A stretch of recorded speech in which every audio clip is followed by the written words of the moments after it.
வெறுப்பாக இருந்துச்சுன்னு சும்மா வயலுக்கு போயிட்டு வரலாம் அப்படின்னு நினச்சி வயலுக்கு போயிட்டுருந்தேன். போயிட்டு இருக்கும்போது கால் வந்துருந்தாங்க. நானும் அவங்க பார்த்து தான் போயிட்டுருந்தேன். ஆனால் தாத்தா ஐயோ சரியான வேலையை பார்த்துட்ருக்கப்போ. மழை காலம்னா இப்படிலாம் தான் வருவாங்க. நம்ம தான் பார்த்து போயிடும். நம்ம சேஃப்டி நமக்கு தான் முக்கியம்.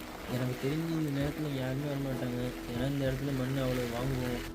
கரெக்டாக இங்கே நம்ம வயக்கிட்ட வரேன், செம்மையான காற்று அடிக்க ஆரம்பிச்சிட்டு. சரி இங்கெல்லாம் இருந்தால் காற்றுல இந்த ரெயின் கோட்லாம் பிச்சுக்கிட்டு போயிடும் அப்படின்னு சொல்லிட்டு நம்ம ரூமுக்குள்ளே போனோம். அங்கே போய் பார்த்தா தெரியுது, நம்ம ரெயின் கோட்டு கொடையெல்லாம் விட இந்த ஷீட்டு போட்டது ரொம்ப வீக்காக இருக்குது போல். அது ரொம்ப சரின்னு கயிறு எடுத்து வந்து கட்டிட்டு கிளம்பியாச்சு. நம்மளோட நல்ல நேரம் கூட நம்ம கையை விட்டு போயிட்டு. இது மாதிரியான வியூவெல்லாம் பார்க்குறதுக்கு அவ்வளோ கஷ்டப்பட்டு சேத்துல நடந்து உடஞ்ச குளத்தை தாண்டி வரதில் தப்பே இல்லைல்ல. காற்று ஸ்லோவாக தான் அடிச்சிருந்துச்சி. என்ன அடிச்சுன்னு தெரியல. கொஞ்சம் நேரத்தில் நல்லா புயல் அடிக்காமே அடிக்க ஆரம்பிச்சிட்டேன். எனக்கு ஐயோ இவ்வளோ காற்று அடிக்குது அப்படின்னு சொல்லி நான் ரூம்குள்ளே போய் கொஞ்சம் ஒழிஞ்சிருந்தேன். அது கொஞ்சம் நேரம் காற்று கொஞ்சம் ஸ்லோவாக வர வரைக்கும் ரூமில் தான் இருந்தேன்.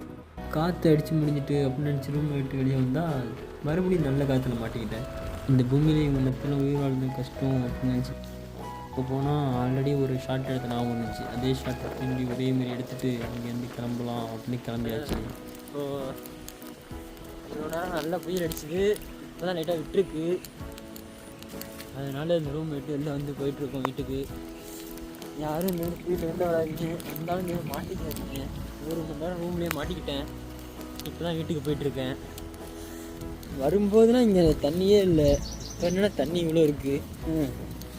இன்னும் கொஞ்சம் நேரம் போனால் 2 குளமும் ஒன்றாயிட்டுனா போகிறதே கஷ்டம்.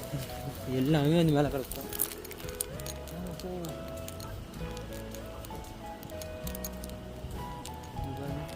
குளமே உடச்சிக்கிட்டு இங்கேருந்து இங்கே போகுது. இன்னும் 1 மணி நேரம் மழை பெஞ்சா எல்லாமே போயிடும் போலையே. நல்ல வேலை சீக்கிரம் கிளம்பணும்.